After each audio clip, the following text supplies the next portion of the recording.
Bonjour à tous, donc je vous retrouve aujourd'hui pour parler de mes produits favoris du mois d'octobre.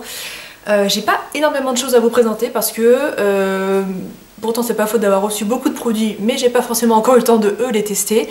Il faut croire que j'ai pas fait beaucoup de très grandes découvertes ce mois-ci, donc voilà, ça va être assez court. Et puis comme je vous l'avais dit dans ma vidéo Favorites dernièrement, je pense que désormais je vais détacher vraiment les favoris beauté des favoris lifestyle, des favoris en tout genre, pour que les personnes qui ont envie de voir une catégorie ou l'autre, ou les deux, s'y retrouvent davantage. Donc je vous invite à me retrouver du coup sur ces vidéos pour les favoris lifestyle. Je vous mets sur l'écran la dernière que j'ai faite. Ces vidéos favorites ne seront pas forcément mensuelles comme je le fais pour les produits de beauté, mais en tout cas elles reviendront de façon assez régulière. Donc on va commencer tout de suite par les favoris côté maquillage. En termes de fond de teint, ma peau se porte mieux, vraiment, depuis quelques semaines, sans grande explication particulière. Est-ce que la phase hormonale vraiment un peu costaud, un peu puissante, qui peut foutre en l'air un peu votre peau en début de grossesse est en train de passer, peut-être, en tout cas ça serait plutôt une bonne nouvelle. J'ai ressorti un fond de teint que j'avais mis un petit peu de côté dernièrement parce que j'avais besoin d'un petit peu plus de couvrance. C'est le Foundation Stick Chubby in the Nude de la marque Clinique. Alors le concept des Chubby Sticks chez Clinique, ça existe depuis plusieurs années maintenant. Ils avaient commencé par sortir des rouges à lèvres un petit peu type baume à lèvres teinté transparent. Ils avaient étendu le concept au rouge à lèvres un peu plus pigmenté. Ensuite on a trouvé les Chubby Sticks version fard à paupières et désormais les Chubby Sticks version fond de teint. Alors j'adore ce fond de teint, vraiment, je le trouve top, je vous en avais déjà parlé. Il a une couvrance moyenne, c'est-à-dire que pour une couvrance vraiment forte, il faudra se tourner vers une autre marque, ou alors il faudra commencer par ça et poursuivre avec quelque chose d'un petit peu plus costaud par-dessus. D'ailleurs je vais vous en parler juste après. Au niveau du rendu, c'est un fond de teint, donc stick, hein, voilà, ça sert à rien que je vous en dise un peu plus. C'est une... voilà, je vous ai fait un swatch ici. L'avantage, c'est que moi, il est exactement de la couleur de ma peau, donc j'ai la teinte 06 Intense Ivory, à tel point que vous la voyez à peine sur le swatch. C'est une couvrance qui est moyenne, mais qui est tout à fait modulable. Ce que je veux dire par là, c'est que beaucoup de marques se vantent de faire des produits de teint modulables. Sous-entendu, vous mettez une couche couvrance légère, et puis si vous avez envie que ça soit plus couvrant, vous empilez les couches. Pour 90% des produits qui ont cette promesse-là, moi je trouve que ça fonctionne pas. La première couche est sympa, et à partir de la deuxième, on dirait que vous avez mis une couche d'enduit, puis que vous rajoutez comme des couches de peinture par-dessus. Je trouve ça affreux. Ça, c'est bien le vrai premier fond de teint que je découvre, qui tient ses promesses de ce côté-là, dans le sens où, si vous faites un trait sur les joues, un trait sur le front, et que vous estompez, vous aurez vraiment un rendu crème teintée, etc. Si vous avez envie de quelque chose de plus couvrant, on commence à empiler un petit peu les traits et on étire un petit peu moins la matière et ça se superpose très bien. C'est harmonieux, on n'a pas l'impression que vous avez une couche comme ça sur le visage. Le rendu est totalement mat, vraiment complètement mat, mais c'est vraiment juste une question de rendu, c'est pas du tout une question d'inconfort ou de texture. Je m'explique. C'est-à-dire que le rendu est mat, donc ça renvoie très peu la lumière, il va falloir y aller un petit peu avec des blushs un peu lumineux, des enlumineurs, etc. pour donner un petit peu de relief au visage, mais c'est pas forcément un produit qui s'adresse aux peaux grasses qui recherchent de la matité. C'est un fini mat mais qui reste très confortable. Moi vous savez que j'ai la peau très sèche, franchement je le tolère super bien et voilà, je vous conseille vraiment d'aller jeter un coup d'œil à ce fond de teint, il est absolument magnifique. Je vous disais du coup pour les petits moments où vous avez la peau qui est un peu plus capricieuse et que vous avez un petit peu plus de choses à cacher, ça sera à mon avis un tout petit peu léger. J'ai beaucoup utilisé ce mois-ci un anti-cerne dont je vous parle depuis des années, le Double Wear de chez Estée Lauder, qui est donc un anti-cerne en version liquide, voilà, avec un embout en mousse comme un gloss. Moi c'est pour ma part le meilleur anti-cerne qui existe, et encore je ne m'en sers pas comme anti-cerne dans le sens où je m'en sers pas autour des yeux, je m'en sers essentiellement comme correcteur. C'est un fini, c'est une formulation longue tenue, limite waterproof, donc à la fin de la journée c'est top parce que ça bouge pas, mais du coup je trouve que sur les cernes c'est un petit peu asséchant. Et moi je m'en sers essentiellement comme correcteur. J'adore ce produit, pareil, la teinte light medium est exactement la couleur de ma peau, donc de ce côté là c'est très pratique aussi. Voilà, ça fait des années que je vous en parle, mais c'était on va dire le petit compagnon supplémentaire pour les fois où ça allait pas trop côté peau. Ensuite, un achat très récent que j'ai reçu littéralement il y a 3 jours, que j'aurais voulu vous présenter dans une vidéo haul qui va arriver dans les jours, dans les semaines à venir, mais j'ai peur qu'il soit plus disponible à ce moment-là. Et puis de toute façon il n'est pas nécessaire que je m'en serve des semaines et des semaines pour vous dire que je l'adore. C'est la palette BK en collaboration avec Jaclyn Hill. Donc ça fait des siècles que j'attends que cette marque arrive sur Sephora FR. C'est une marque que je commandais sur Cult Beauty, sur d'autres sites à l'étranger, etc. Et cette palette elle me fait de l'œil depuis que j'en ai entendu parler. Donc voilà, très éblouissant à l'intérieur, mais voilà comment ça se présente. Vous avez ici 3 blushs et ici 2 enlumineurs en format vraiment très très conséquent. Je sais pas si j'ai le poids des... Non, j'ai pas le poids des produits, mais franchement, voilà, il y a de quoi faire. Le petit truc, c'est que moi, ce blush là, enfin cet enlumineur ici, le Champagne Pop, je le possède déjà, donc je me suis pas mal questionnée à me dire est-ce que c'est pas un peu stupide d'acheter une palette avec ce produit à l'intérieur. Bon, bah du coup, vu que je l'ai dans les mains, vous comprenez bien que j'ai fait ce choix là, mais je pense que je vais tout simplement revendre le Champagne Pop, qui est donc l'enlumineur un peu iconique de la marque, qui a donc été créé en collaboration, et donc cette palette aussi, avec la youtubeuse Jaclyn Hill, alors qui est une personne que je ne suis pas sur YouTube parce que j'ai pas vraiment de raison, j'adore ses produits mais c'est pas quelqu'un que je suis. Voilà, cette palette, côté pigmentation, c'est vraiment très très franc du collier, donc si vous êtes un peu effrayé par les produits super pigmentés, franchement ne l'achetez pas. Mais si comme moi vous adorez ces teintes un petit peu corail, si vous aimez les choses très lumineuses, parce que attention c'est très lumineux, franchement je vous la conseille. Aujourd'hui je porte ce blush là qui est le blush pamplemousse, avec donc cet enlumineur là, donc le Champagne Pop comme je viens de vous dire, donc voilà c'est ce que je porte aujourd'hui. C'est absolument magnifique. Si elle vous tente, moi je vous conseille de pas trop attendre parce que je pense qu'elle va être vite en rupture de stock. Étant donné que c'est une collaboration, je pense que ça va pas durer non plus dans le temps. Donc voilà, je vous mets un lien en espérant qu'au moment où vous verrez cette vidéo, elle sera encore disponible sur le site de Sephora. Et je sais pas s'il y a un code de -20, -25% en ce moment chez Sephora, mais si j'en trouve un, je vous le mets sous la vidéo. Ensuite, un produit que j'avais acheté pendant mon voyage à New York et qui est également une marque qui est désormais disponible chez Sephora, donc c'est top. Ce sont les baumes à lèvres colorés de la marque Fresh. Fresh, c'est une marque qui s'est, je crois dès le départ, lancée dans ce concept de baume à lèvres teinté, mais on est vraiment dans du baume à lèvres avec une texture de baume à lèvres qui va vraiment venir traiter et réparer les lèvres en profondeur, enrichi de pigments pour se rapprocher vraiment du côté maquillage de la chose. C'est une marque que j'ai découvert il y a quelques années par le biais de commandes Sephora que je faisais par Shipito, etc. à l'époque, et depuis la marque enfin est disponible chez Sephora, donc ça aussi c'est une très très bonne nouvelle. Pendant mon voyage à New York, j'ai craqué pour ce baume à lèvres, donc la version corail.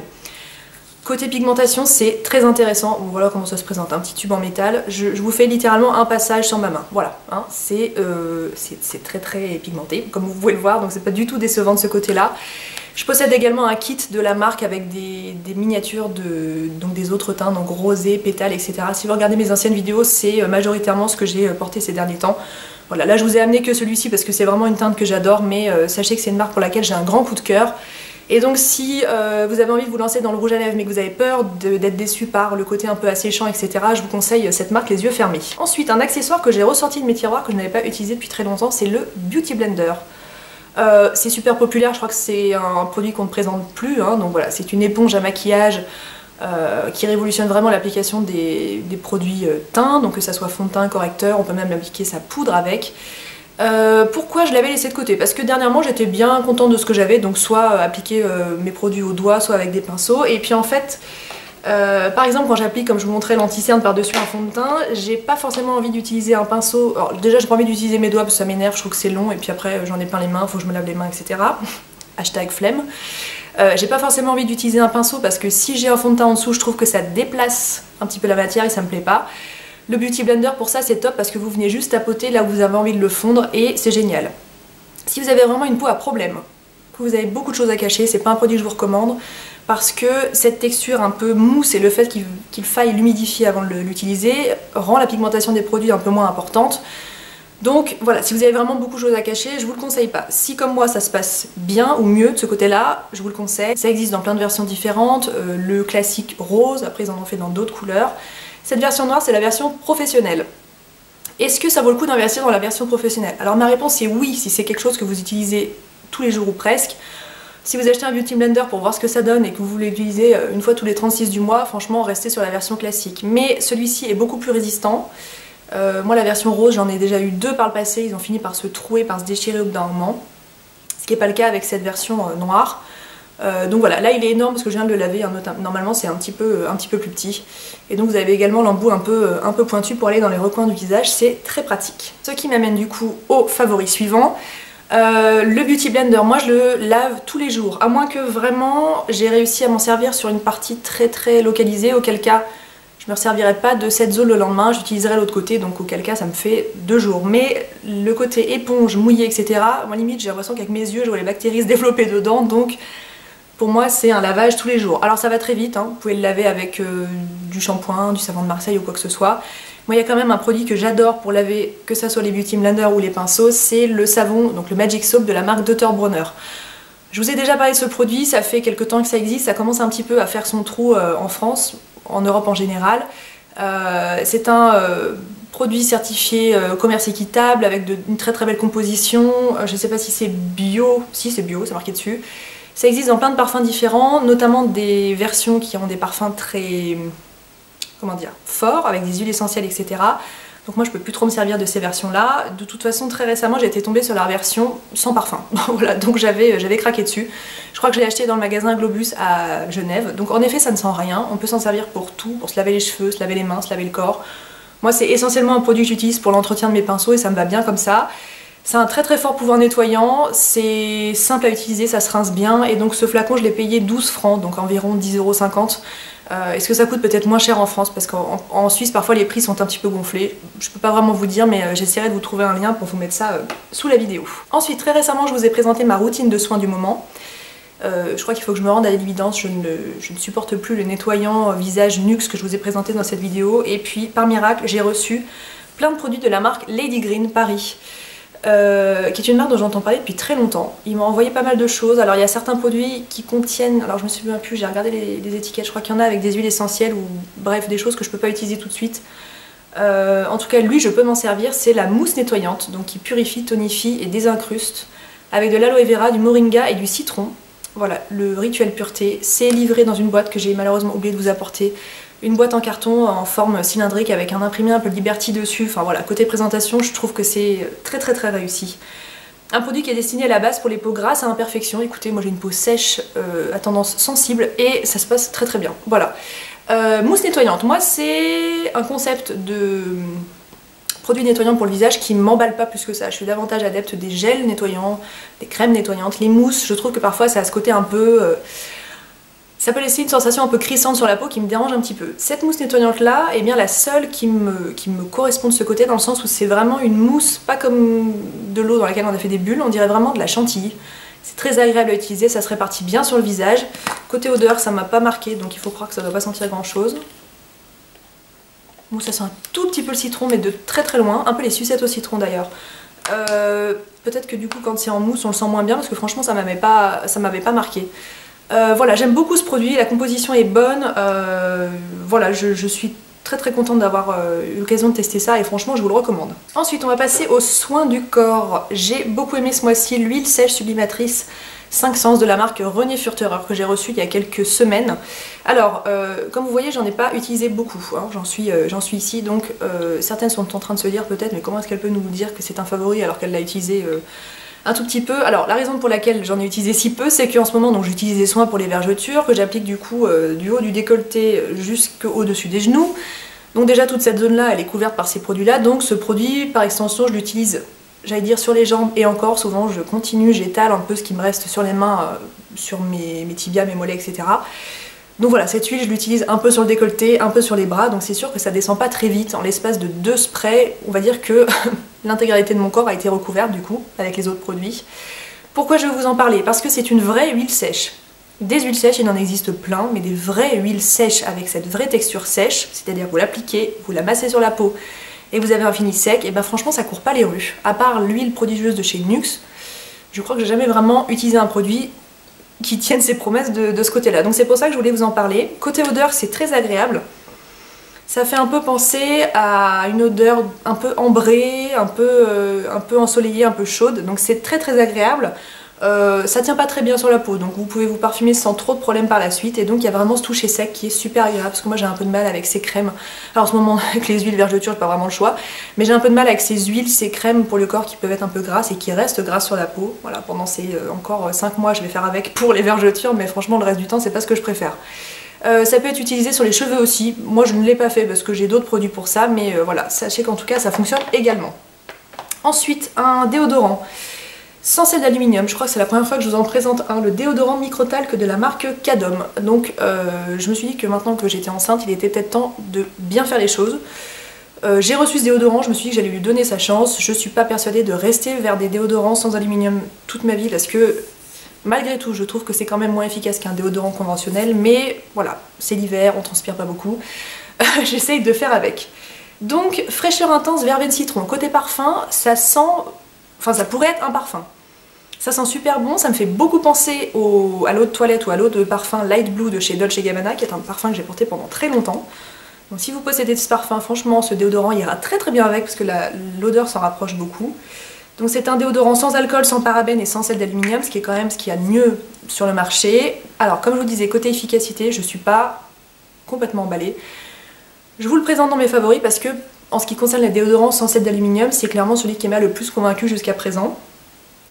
Est-ce que peut-être en version bille ça se passerait mieux? Je sais même pas s'il existe avec ce parfum en version bille. On transpire quand même un peu plus, ce qui est normal qu'avec un déodorant classique.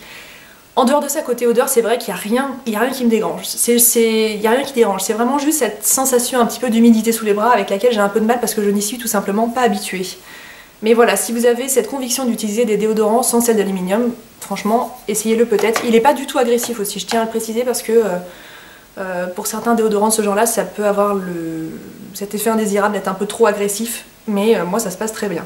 Et le dernier produit que j'ai à vous présenter, ça fait très longtemps que je vous en parle, c'est le scrub lavant purifiant au sel marin de la marque Christophe Robin. Donc il est écrit sur le pot, pâte hydratante et apaisante pour cuir chevelu sensible ou gras. Qu'est-ce que c'est que ce produit? C'est tout simplement des gros grains de sel, comme du gros sel, mélangés dans une sorte de pâte un petit peu hydratante que vous venez appliquer sur vos racines. Ça mousse assez vite, hein, ça s'utilise comme un shampoing. Et vous venez vraiment masser vos racines pour éliminer vraiment cette sensation d'irritation que vous pouvez avoir au niveau du cuir chevelu. Alors je ne sais pas si à la base c'est quelque chose qu'on est censé utiliser à chaque shampoing ou quoi que ce soit. En tout cas moi je ne l'utilise pas du tout de cette façon là. Comme vous le savez peut-être, j'ai un cuir chevelu qui est très sensible, qui peut avoir tendance à faire des pellicules, mais justement d'un point de vue irritatif, je peux commencer un peu à avoir des pellicules. Et en fait je m'en sers une fois par mois, ou une fois tous les 2 mois, ou vraiment quand j'en ai besoin, pour remettre mon cuir chevelu à zéro, pour vraiment le débarrasser des impuretés, des peaux mortes, etc. pour voilà, repartir sur une base un peu plus saine. C'est super efficace de ce côté-là. Si je m'en sers de façon trop rapprochée, ça peut avoir l'effet inverse en fait. Le sel va venir trop abîmer mon cuir chevelu, et du coup je vais arriver même au résultat dont j'ai absolument pas envie. Donc voilà, l'idée pour ma part c'est d'utiliser une fois par mois ou une fois tous les 2 mois comme je vous disais.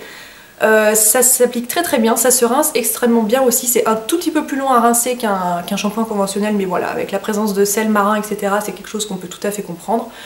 Donc voilà, il faut un tout petit peu insister, un tout petit peu masser avec les doigts, etc., mais franchement ça se passe plutôt bien. C'est un produit qui a reçu la médaille d'or Votre Beauté de 2014, franchement je peux tout à fait comprendre pourquoi. Je crois que j'en suis à mon 2e pot, c'est assez économique, hein. Il est écrit environ 20 applications, moi je pense que j'en fais bien plus avec un pot. Il faut l'équivalent, il marque d'une cuillère à soupe, voire un tout petit peu moins. Vous l'émulsionnez avec de l'eau, ça se répartit super bien sur le crâne et voilà, franchement c'est un produit que je vous conseille si vous avez un cuir chevelu sensible et qu'au bout d'un moment vous avez l'impression que vous vous en sortez plus et que vos shampoings sont plus assez suffisants pour traiter le problème. Donc voilà, le scrub lavant purifiant. Et bien voilà pour mes produits favoris du mois d'octobre. Écoutez, j'espère que la vidéo vous a plu. Je vous embrasse et on se dit à la prochaine.